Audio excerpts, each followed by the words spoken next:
Welcome to social post. నేను Nihal. So ఈరోజు కనుక మార్కెట్ చూసుకున్నట్లయితే 25,000 దగ్గర అక్కడ ట్రేడ్ అవుతున్న సిచ్యువేషన్ చూస్తున్నాం. కొంచెం కరెక్షన్ వచ్చింది. సో ఇప్పుడు ఎవరైతే మ్యూచువల్ ఫండ్స్లో ఆల్రెడీ ఇన్వెస్ట్ చేసిన వాళ్ళు ఉంటారో వాళ్ళ పోర్ట్ఫోలియో అనేది ఎలా డైవర్సిఫికేషన్ చేసుకోవాలి, ఎవరైతే కొత్త ఇన్వెస్టర్స్ ఉన్నారో వాళ్ళ పోర్ట్ఫోలియో ఎలా ప్లాన్ చేసుకోవాలి, దీని గురించి మాట్లాడడానికి డాక్టర్ అనిల్ కుమార్ బచ్చు గారు ఉన్నారు, certified MP mutual fund distributor. సార్తో మనం మాట్లాడదాం. Hello sir, welcome to social post. Thank you అండి. సార్, ఇప్పుడు మార్కెట్ అనేది కొంచెం కరెక్షన్ అయిన సిచ్యువేషన్స్ మనం చూస్తాం. 25,000 దగ్గర ట్రేడ్ అవుతుంది. అండ్ ఇప్పుడు ఎవరైతే మ్యూచువల్ ఫండ్స్ పోర్ట్ఫోలియో ఉందో ఆల్రెడీ ఎగ్జిస్టర్ ఉన్నారో వాళ్ళు, సో వాళ్ళ పోర్ట్ఫోలియో అనేది ఎలా డైవర్సిఫికేషన్ చేసుకోవాలి, అండ్ నెక్స్ట్ ఇప్పుడు కొత్త ఇన్వెస్టర్స్ ఎవరైతే ఉన్నారో వాళ్ళు ఎలా ప్లాన్ చేసుకోవాలి వాళ్ళ portfolio. So very important subject ఇప్పుడున్న పరిస్థితుల్లో. ఎందుకంటే అందరికీ కొంచెం ప్యానిక్. మనకు మార్కెట్ 26,200, 26,300 కూడా టచ్ అయింది. లైఫ్ టైం హిట్ అవుతుంది అనుకున్నాము జనవరిలో, డిసెంబర్లో. అలాంటి పరిస్థితుల్లో మళ్ళీ ఇప్పుడు రీసెంట్గా ప్రపంచవ్యాప్తంగా జరుగుతున్న ట్రంప్ యాక్షన్స్ వల్ల, quite a few other reasons వల్ల కూడా ఏమైంది, మళ్ళీ ఒక భయం, మార్కెట్స్కి భయం పట్టుకుంది. మళ్ళీ ఫ్రెష్ టారిఫ్ భయాలు ఓన్లీ ఇండియా మీదనే కాకుండా అటు యూరోపియన్ నేషన్స్ మీద కానీ, రష్యాతో ఎవరైతే ఎటువంటి వాణిజ్యం చేసినా సరే కొత్త టారిఫ్స్ అని, అండ్ ఫ్రాన్స్ ఏదైతే వాళ్ళ ఫ్రెండ్లీ కంట్రీ అమెరికా, దాని మీద కూడా వేద్దామని, అండ్ ఇటు గ్రీన్లాండ్ని లాక్కుంటానని. సో ఇక్కడ మన ఇండియన్ ఓషన్లో డీగో గార్సియాని కూడా నాకే కావాలని చెప్పడము, ఇట్లాంటి చర్యలు ఏవైతే ఉన్నాయో అనిశ్చితిని అనేది ఇంకా ఫ్యూయల్ చేస్తూ ఉన్నాయి.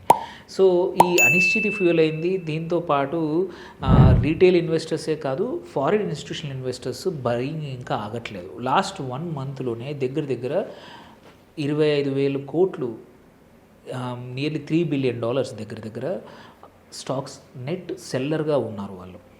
అంత అమౌంట్ బయటికి వెళ్ళినప్పుడు ఏంటంటే యాక్చువల్గా ఇట్లా మార్కెట్ ఫాలో అవడం అనేది నార్మల్.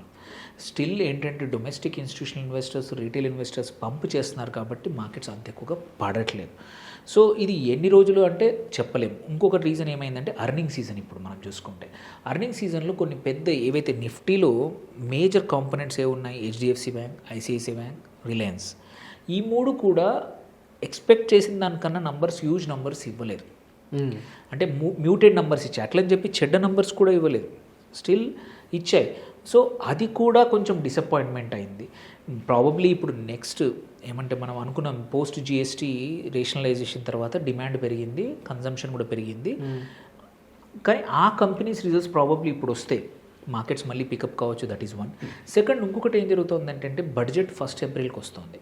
దానికన్నా ముందు ఏంటంటే ఈ స్మాల్ కరెక్షన్ కానీ సెల్ ఆఫ్ ఏదైతుందో ఇది ప్రభుత్వానికి ఆర్ ఫైనాన్స్ మినిస్టర్కి ఏంటంటే India needs huge changes in capital gains కానీ, అది లాంగ్ టర్మ్ కానీ, షార్ట్ టర్మ్ క్యాపిటల్ గెయిన్ కానీ, ఎస్టీటీ కానీ అనేవి ప్రెషర్ పెడుతున్నట్టు అనిపిస్తుంది మార్కెట్ నుంచి, మార్కెట్ వైపు నుంచి సెంటిమెంట్ అలా ఇస్తున్నట్టు అనిపిస్తుంది. ఇన్వెస్టర్స్ కూడా, వెదర్ ఎఫ్ఐఎస్ కానీ, ఇన్స్టిట్యూషనల్ మన డొమెస్టిక్ ఇన్స్టిట్యూషనల్ కానీ, ఇండివిజువల్ రీటైల్ ఇన్వెస్టర్స్ కానీ, ఇది ఒక రకంగా ప్రభుత్వం మీద ఒక ప్రెషరు. వచ్చే బడ్జెట్లో వీటిలో ఏవైనా ట్వీక్ చేసే అవకాశాలు ఉన్నాయి. చేస్తే మార్కెట్స్ ప్లస్ ఎర్నింగ్ సీజన్ బాగుంటే అది, అండ్ హోప్ఫుల్లీ ఈ ఏదైతే కరెంట్ పరిస్థితులు ఉన్నాయో అవి కూడా ఒక 10 రోజుల్లో కొంచెం క్లారిటీ వస్తే తగ్గచ్చు. Otherwise it's not a major correction. It's ఒక 4-5% పడిపోయింది, which is we see lot of times. ఇది Nifty large cap, but mid and small క్యాప్లో మాత్రం రోజుకు 1.5-2% పడుతుంది, which is the major already concern area.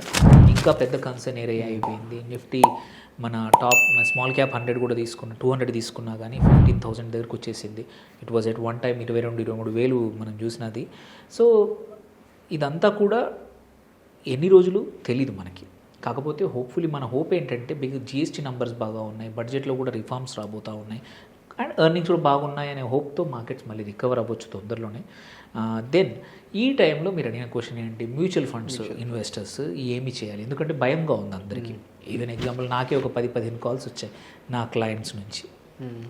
ఏం చేయాలి, నా మ్యూచువల్ ఫండ్ చూసారా, పోర్ట్ఫోలియో చూసారా, డౌన్ ఉంది. సో భయాన్ని అనేది నార్మల్. మార్కెట్స్ ఏమైందంటే ఈ చెప్పడం కూడా మనకు 1 ఇయర్ నుంచి ఇదే చెప్తా ఉన్నాం. ఇది ఇంత ఎక్స్టెండెడ్ పీరియడ్ చాలా రోజుల తర్వాత మిడ్ అండ్ స్మాల్ క్యాప్కి నెగిటివ్గా రావడం. అవును, ఒక 6 నెలలు, 3 నెలలు, 8 నెలల వరకు ఉంటుంది. బట్ నియర్లీ ఇప్పుడు లాస్ట్ 2024 సెప్టెంబర్ నుంచి ఇప్పటి వరకు 16-17 నెలలు ఇలాగే నడుస్తూ ఉంది. సో ఒక్కసారి ఈ రట్లోంచి బయటపడితే మార్కెట్స్ మళ్ళీ మనం యాక్చువల్లీ అపోజిట్ మాట్లాడుతాం. సో సేమ్ సిల్వర్కి గోల్డ్కి ఎట్లా మాట్లాడాము లాస్ట్ ఒక 6 నెలల నుంచి ఇంకా పెరుగుతుందని, అలాంటి పరిస్థితి కూడా, ఎందుకంటే సైకిల్స్లో ఉంటాయి. ఏ యాసెట్ కూడా పర్మనెంట్గా బుల్ సైకిల్లో ఉండదు, ఆర్ పర్మనెంట్లో బేర్ సైకిల్లో ఉండదు. ఇప్పుడు బేర్ సిచ్యువేషన్ ఈక్విటీస్కి ఉంది, విచ్ విల్ చేంజ్. అండ్ ప్రపంచవ్యాప్తంగా కొంచెం రియల్ యాసెట్స్ వైపు మళ్ళుతున్నారు కాబట్టి అటువైపు. దెన్ కమింగ్ టు ఏం చేయాలి, ఫస్ట్ థింగ్ ఏంటంటే పోర్ట్ఫోలియో అలొకేషన్ ఒకసారి రివ్యూ చేసుకోవడం మంచిది. ఓకే, మీకు వొలటిలిటీ తట్టుకొని నేను అవసరం లేదు, నాకు డబ్బులు లాంగ్ టర్మ్ వర్క్ అవసరం లేదు, ఓకే అనుకుంటే just keep it as it is.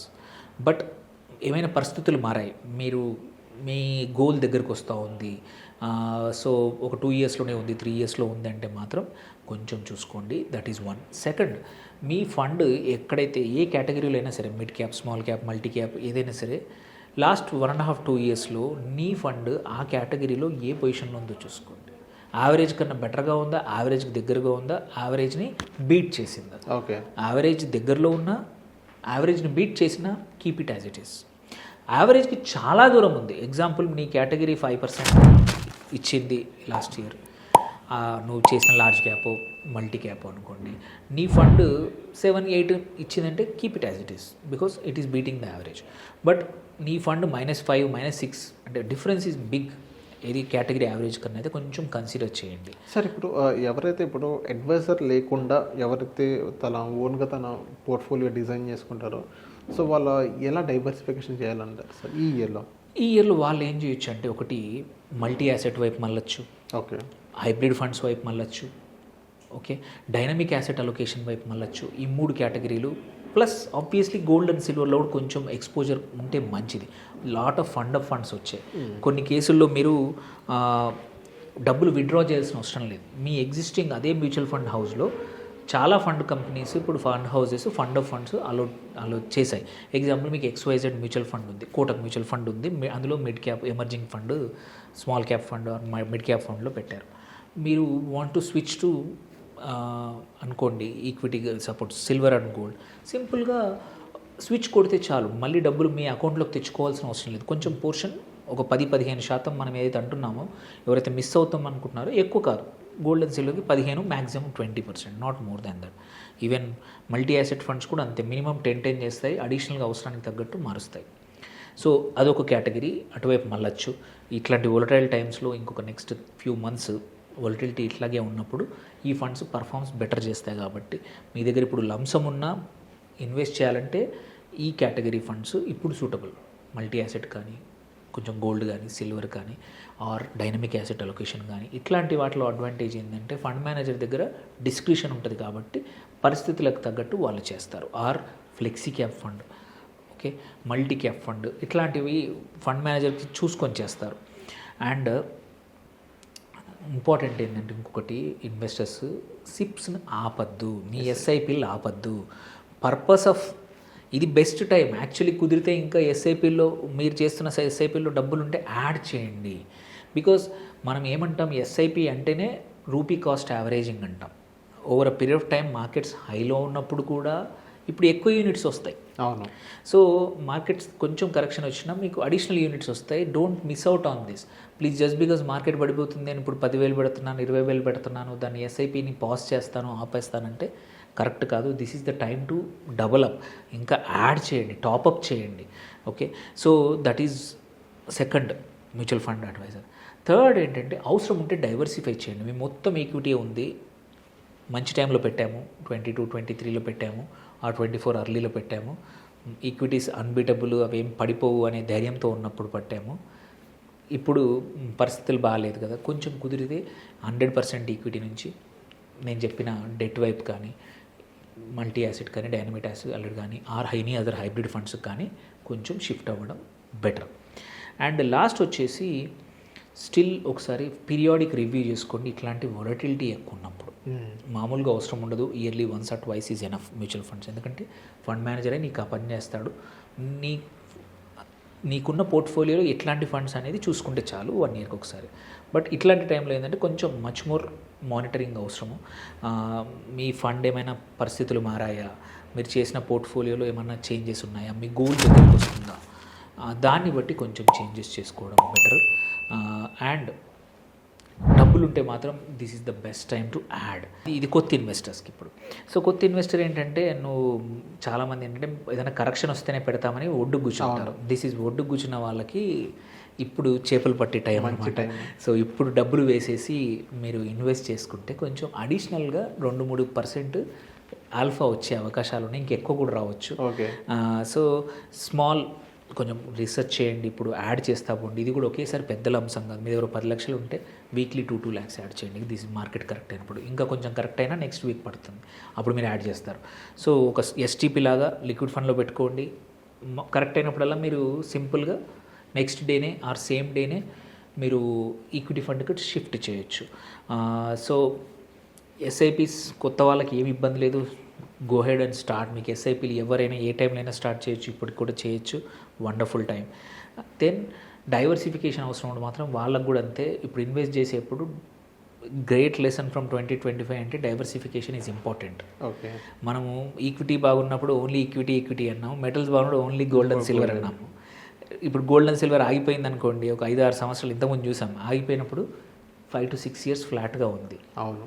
అప్పుడు మళ్ళీ ఈక్విటీ అనే బదులు సో మొదటి నుంచే నువ్వు డైవర్సిఫై చేసుకుంటే మార్కెట్ పరిస్థితులు ఎలా ఉన్నా నీకు అంత పెద్ద హిట్ ఉండదు. సో అందుకే మనం ఎప్పుడు ఏ టైంలో మార్కెట్స్ అప్ ఉన్నా డౌన్ ఉన్నా మనం ఎప్పుడు చెప్పేది డైవర్సిఫై.